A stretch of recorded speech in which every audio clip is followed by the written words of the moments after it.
If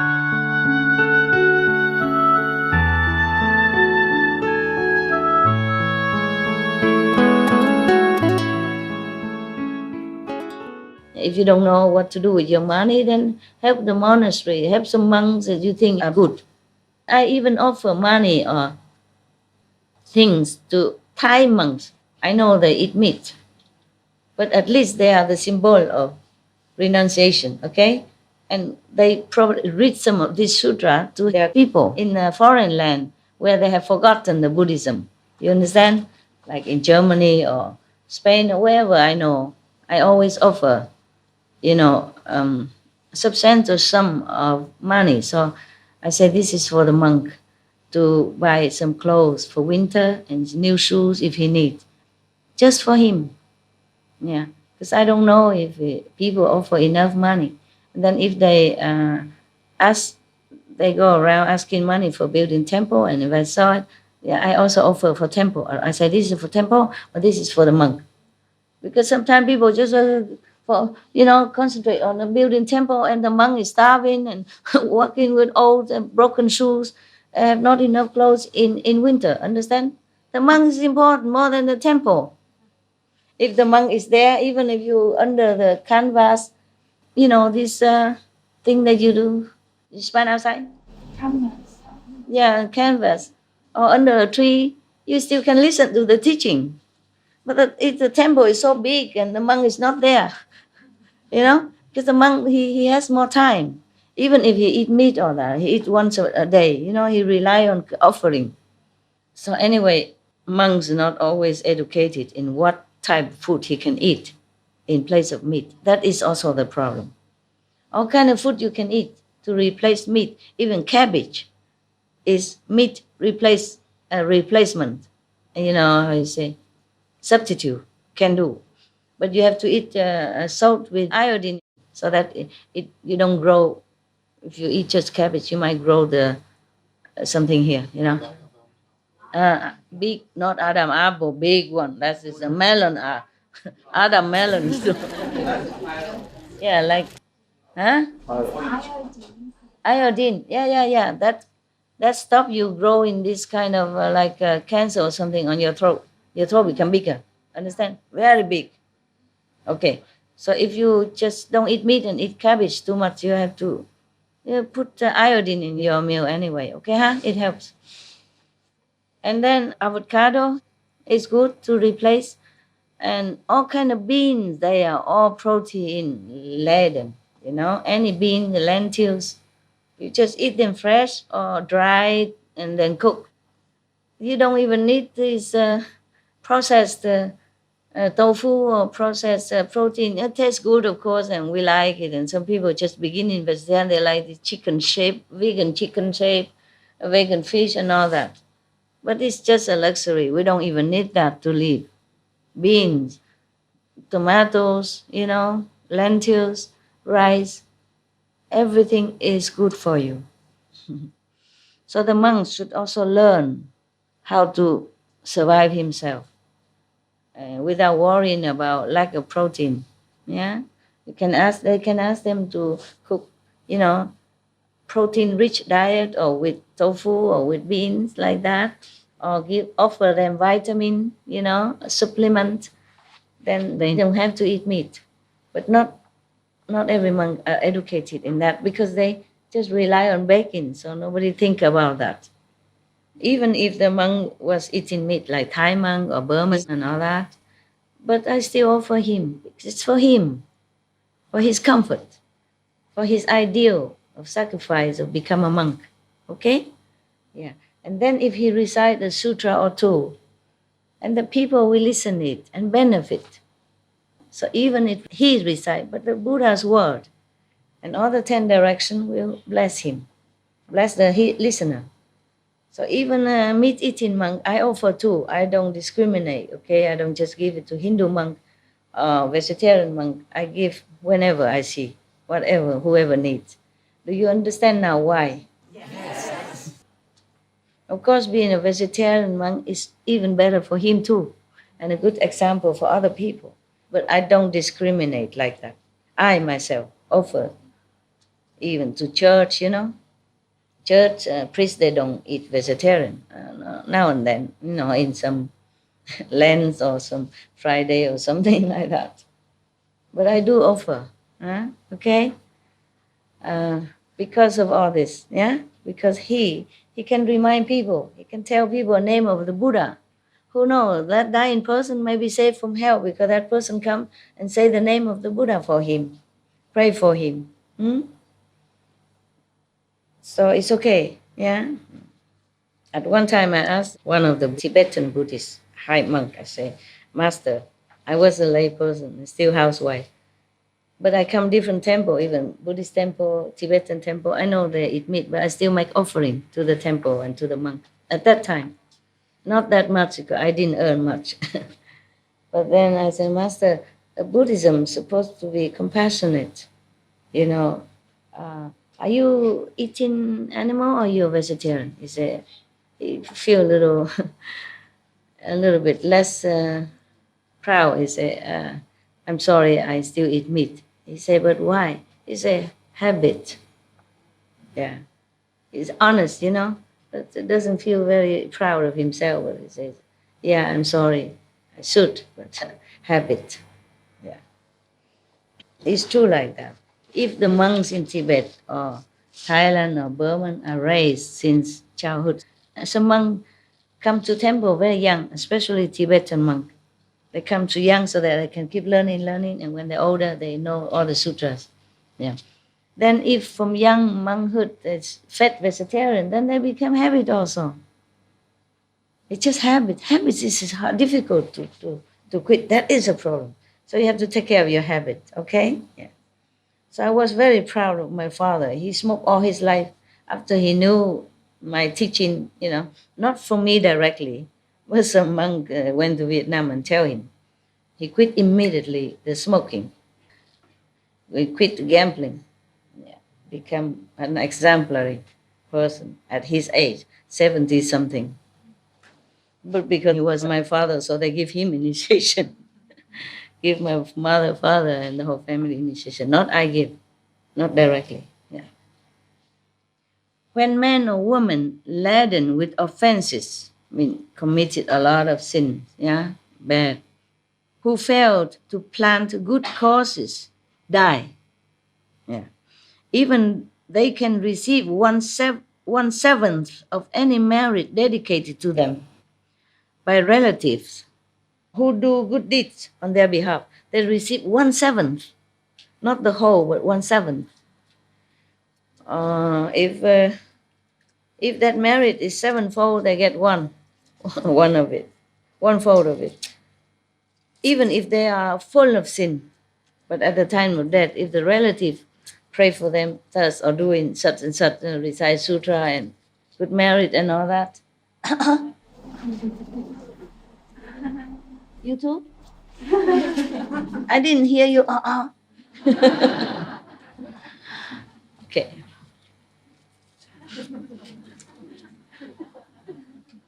You crying? Are you crying? No. Just tired. Your eyes are tired. Okay. You can close them. You don't have to always look at me. If your eyes are tired, my eyes also tired because of all this. Oh, lucky they put it up now. Thank you. Somebody is considerate. Put it up, but the silver still it's less, No wonder these days my eyes are less tearing, remember? Yes. Yesterday also did not. Today not. I was wondering why. Very good. Thank you for your love. To wake me up. This mint. Don't eat too much of that. It give you diarrhea, okay? Yeah, it happened to me too. It says so. That I want to wake up a little, huh? Don't swallow, huh? Not because Master blessing, eat everything, no. Spit it out later. Spit out the plastic, the gum.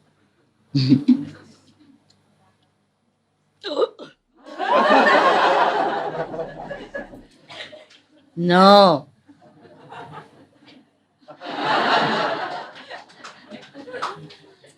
Just joking. In a loving assembly, I can sit forever. Hmm? Because our energy is compatible. Hmm? If it's too much conflicting, even at home when you brought it here in your head, I feel sometimes choke, sometimes trouble. That's why I cough, I yawn, I tear. Huh? I'm agitated. Hmm? Energy is like knife. Hurt, pierce, pinch, poke people. That's why sometimes you see me, agitated, huh? During gathering, you always feel bad when I scold somebody or ask somebody to leave. You always side with them. You never side with me. I was very lonely. I feel nobody is with me. Nobody really on my side because I'm the master. So everybody, protect each other. And nobody feel like protecting me or understand me at least. I feel very lonely. Often. But I have to do my job. It's like you are being parents. You don't always give your children sweets. That's not good for them. Not good for teeth. You ask them to eat the broccoli, even though they don't like it. You ask them to eat the carrots, even though they don't like it. You force them to go to sleep on time because it's good for them. But they always, no, I don't want sleep. If you are parents, you should understand my position. And if your children don't do what they're supposed to do, don't do the homework or don't behave well, then of course you reprimand them. And if they still don't do it, you have to measure some, reward accordingly, like grounding 1 week, no television 1 day, no pocket money 1 week, thing like that, Not because you're cruel, but because other ways did not work. And you want to bring up your children right. You want them to be a good person. It will be good for them and good for the society. Nobody likes bad children out there, even. And also, if he's bad, he make a bad example for his peers and, for his younger siblings as well. Everything affect each other, huh? But here you don't see the bad energy from people. Sometimes you feel it, but you don't see it very well. Therefore, you criticize me sometimes. That's very unfair. How can you unfair? You must let me do my job, okay? If you don't see anything, the invisible thing, what I do, then at least don't criticize. Bad for you, huh? I don't really care, just bad for you. Wow, 1/7.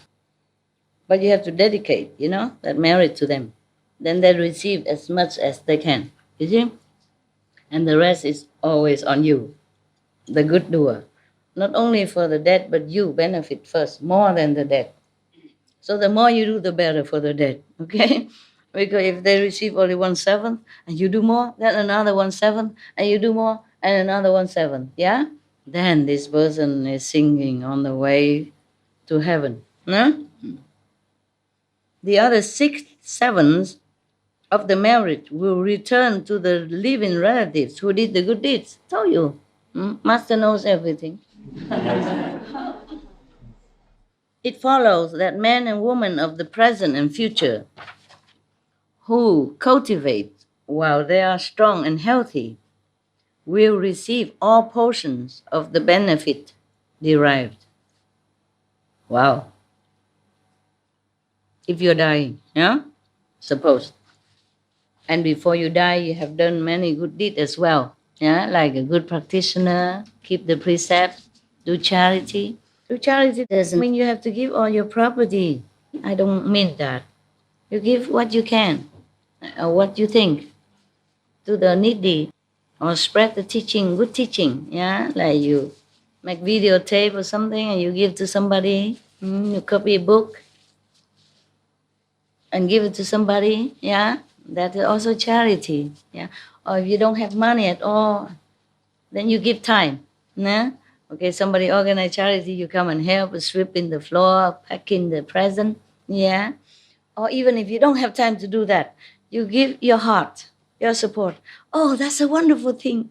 Oh, wonderful. In your heart, you feel happy that somebody do that and you express that. Okay? You make the people who do it feel okay, feel good also. Then is also merit. That's also charity. Kind words to them, supportive, encouraging. This is all kind words. Okay. So when you die as a good person like that, and your relatives still, just in case you didn't, or through love, do all these good deeds and on your behalf, then you receive all the merit. Yeah, understand? All the merit. And of course, your relative also benefit the same way. Yeah. The arrival of the great ghost of impermanence is also unexpected, that the deceased one's consciousness first roams in darkness and obscurity, unaware of offenses and blessings even. Sometimes the death spirit caught you by surprise. You die before you even know. That's why you heard a story, some ghosts don't even know that he's dying, that he's dead. He come and talk to his relative, hug his wife, and nobody responds, and he got very upset. Why is she so indifferent to me today? Or why she locked the door, I couldn't open. Thing like that, yes. Because they don't understand that they're dead already. It takes some time. This fall into the time of 49 days in between the dying and the judgment, okay? Yes. Some people fall into that also of unawareness that they're dead. So they don't understand, they don't listen to the blessing and the merit. But still, it will benefit them. Yeah. For 49 days, they are as if deluded or deaf, or as if in courts where their karmic retributions are being decided. At the judgment court. Okay. Once judgment is fixed, rebirths are undergone according to their karma. In the time before rebirth, determined and fixed, the deceased suffer thousands of 10,000s of concerns. How much more is that the case for those who are to fall into the bad destinies? During that time, before he's judged to go where and where, he's already very worried. Or he's lost. He doesn't know. Some don't know they're dead. Why relatives treat him so coldly, don't listen to him, don't talk to him, don't hear him. And also worry, where am I now? Where am I going? What will happen to me? Why I am here? Why I'm this? Why I'm that? Why I have lost all ability to control things around me. I can't open door. I can't talk to anyone. Nobody care about me anymore. I'm lost, you see? So he's very sorrowful and worry a lot. Not to talk about when they already know their destiny is going to be this and that, animals are going to that and this hell. So 49th day is the time that we could decide his fate for him or her fate for her. We have to pray, make offering, take his possession out. If can, then sell all his possession and give it to the poor people, the church, the temple, to good charity cause. But of course, if he has children and all that, must leave some for them to survive. Just take whatever can, Then he will be liberated. Throughout 49 days, those whose lives have ended and who have not yet been reborn will be hoping every moment that their immediate relatives will earn blessings powerful enough to rescue them. That's why sometimes they come back in your dream or they appear shortly before you, but they can't speak too much sometimes. They can't talk, they just look sad, and then they need your help. And immediately. Because you don't know at that time how many more times left for them until their fate is decided. Once their fate decided by the church, nothing you can do anymore. No more time. but 49 days before that. A lot of time. You can do many things for him. You can recite a lot of sutras.